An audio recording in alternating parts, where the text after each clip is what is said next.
poin. Yang pertama itu kesalahan berbahasa adalah fenomena umum dalam komunikasi A. Jadi kesalahan berbahasa itu sudah menjadi fenomena umum, sudah tidak tabu lagi di kalangan masyarakat. Dia sudah menjadi kebiasaan umum dalam cara kita berkomunikasi. Yang kedua itu terjadi pada anak-anak, orang dewasa maupun pembelajar asing. Nah, kesalahan berbahasa ini dia bisa saja terjadi pada anak-anak atau orang dewasa atau pembelajar asing. Dia tidak dilihat dari umur atau orang itu yang lebih tua, tidak. Yang ketiga itu kesalahan dapat mengganggu komunikasi kecuali pada konteks humor, iklan atau puisi.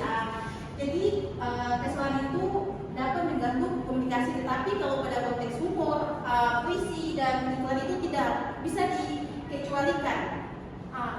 Yang keempat, dalam masyarakat Jawa, kesalahan berbahasa mempengaruhi persepsi sosial. Yang dimaksud dengan persepsi sosial ini memahami atau menilai, membentuk kesan tentang orang lain di sekitarnya. Ya, itu mungkin sedikit penjelasan di pendahuluan. Kita lanjut di slide berikut. Di sini di slide berikut ada rumusan masalah. Yang pertama itu bagaimana cara mengatasi kesalahan berbahasa. Yang kedua itu bagaimana mempengaruhi kesalahan berbahasa terhadap pemahaman. Dan yang ketiga itu bagaimana peran guru dalam memperbaiki kesalahan. Slide yang berikut, kesalahan berbahasa.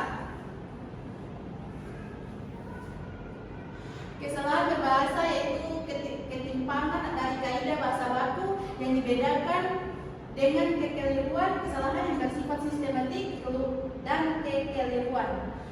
Taksonomi kategori linguistik di sini ada 3. Yang pertama itu fonologi, morfologi, dan sintaksis. Yang ketiga ini kita akan menjelaskan lagi di slide yang berikut. Jadi kesalahan morfologi yaitu ketimpangan dalam pembentukan kata yang dibagi menjadi 5. Yang pertama itu afiksasi, dan yang kedua itu reduplikasi, yang ketiga itu pemajemukan, dan yang keempat itu derivasi dari infleksi, dan yang kelima itu pasif atau aktif. Jadi yang dimaksud dengan afiksasi itu imbuhan. Contoh kata yang salah itu mensapu, dan kata yang benar itu menyapu. Yang kedua reduplikasi adalah pengulangan kata. Contoh yang salah itu anak-anakan, dan yang benar itu anak-anak kata yang diulang. Yang ketiga itu pemajemukan kata yang salah itu di mana dan yang benar itu di mana. Yang keempat itu bentuk kesalahan reduplikasi. Reduplikasi di sini adalah kata yang diulang-ulang. Contoh kata yang salah itu teman-teman bisa lihat anak-anakan, dan yang benar itu anak-anak. Selanjutnya pemajemukan kata yang salah itu di mana dan yang benar itu dimanapun. Dia tidak langsung. Dan yang keempat itu pemajemukan kata yang salah itu dimanapun, dan yang benar itu di spasi mana dan spasi pun, kata yang benar ini. Dan yang kelima derivasi atau infleksi. Kata yang salah itu mempengaruhikan, dan yang benar itu mempengaruhi, dan yang terakhir pasif atau aktif. Dan yang terakhir itu pasif atau aktif. Kata yang salah itu tertedu, dan yang benar itu ditedu. Mungkin itu kesalahan dari morfologi. Kita lanjut di slide berikut. Dampak dan faktor yang mempengaruhi terjadinya kesalahan morfologi.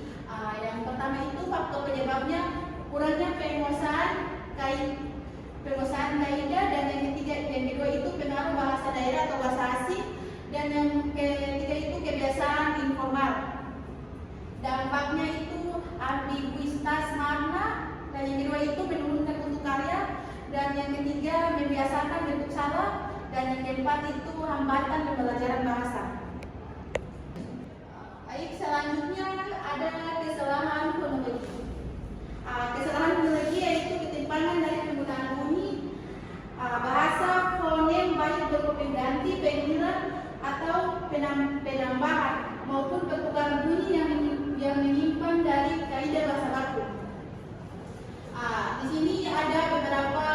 bentuk, yaitu substitusi, elisi, epentesis, metatesis atau asimilasi dan disimilasi.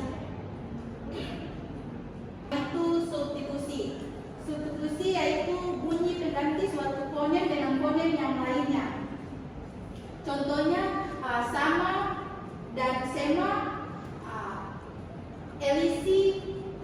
Elisi adalah pengulang bunyi yang seharusnya ada justru hilang. Contoh katanya tidak dan tidak.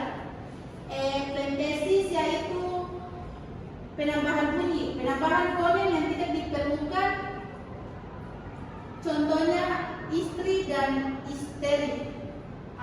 Dan yang keempat itu metatesis yaitu pertukaran posisi bunyi. Contohnya beras dan besar. Dan yang kelima itu asimilasi. Asimilasi adalah perubahan bunyi karena pengaruh bunyi di sekitarnya. Contohnya men, tambah, pukul, dan memukul. Dan yang terakhir itu disimilasi. Disimilasi adalah perubahan bunyi agar bersama dengan bunyi di dekatnya. Contohnya relawan dan lelahan.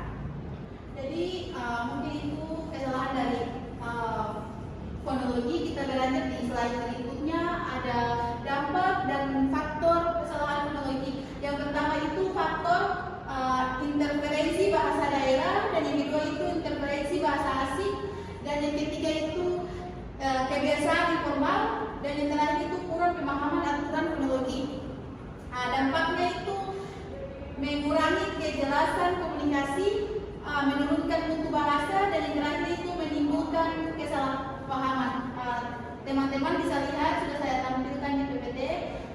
Dan yang slide berikutnya ada yang terakhir itu kesalahan sintaksis. Kesalahan sintaksis di sini ketimpangan dalam susunan kata, frasa atau kalimat yang dibagi. Ada bentuk kesalahannya yang dibagi dari beberapa poin ini.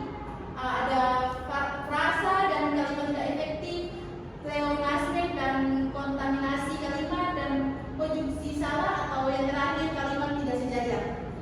Yang pertama itu ada frasa. Yang dimaksud dengan frasa yaitu ketidaktepatan dalam penyusunan frasa.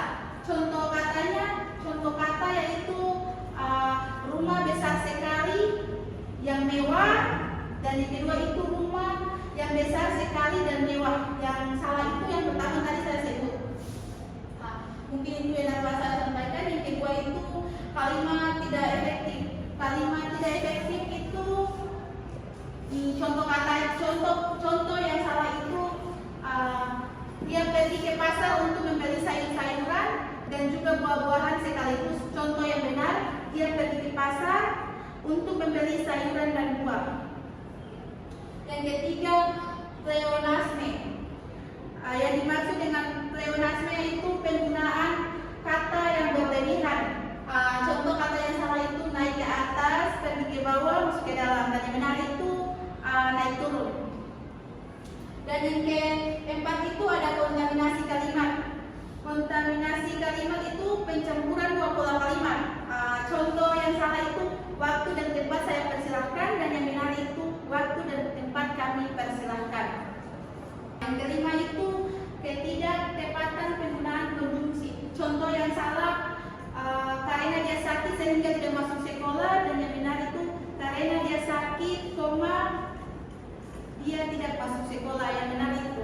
Mungkin itu kesalahan dari sintaksis. Kita melihat dampak dan faktor penyebabnya.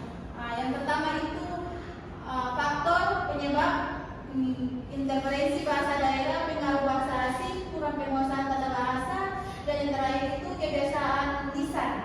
Dampaknya itu mengurangi efektivitas komunikasi, menurunkan kualitas tulisan, dan yang terakhir itu menimbulkan salah tafsir.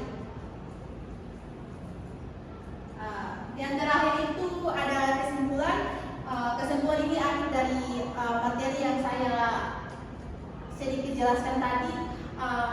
Kesimpulan dari kesalahan berbahasa adalah bahwa kesalahan berbahasa merupakan pelanggaran terhadap kaidah atau aturan tata bahasa yang menyebabkan ketimpangan dalam penggunaan bahasa, baik secara lisan maupun tulisan. jelaskan, lebih dan kurangnya saya mohon maaf. Wabillahi taufiq wal hidayah. Wassalamualaikum